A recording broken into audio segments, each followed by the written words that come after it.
आपल्या सर्वांची चर्चा करण्यासाठी मुख्यमंत्र्यांचे निकटवर्गीय, ज्यांना संकट मोचक असं म्हणलं जातं, म्हणजे गिरीजी महाजन साहेब हे इथं येणार आहेत।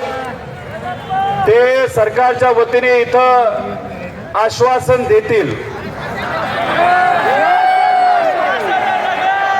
बघा, ऐका आश्वासन म्हणजे काय की आज तरी निर्णय घेतला जाईल, नाहीतर जे काय ते येतील ते आपल्या सर्वांना बोलतील। आम्हाला सुद्धा माहित नाही ते त्या ठिकाणी काय बोलतील। फक्त मला असं वाटतंय ते काय म्हणतात एकदा शांततेत आपण सर्वजण ऐकून घेऊ। आज नाहीतर उद्या काही झालं तरी तुम्हाला अनुदान तुमच्या अकाउंटला मिळण्याशिवाय मुंबई सोडायची नाही। बघा, ते इथं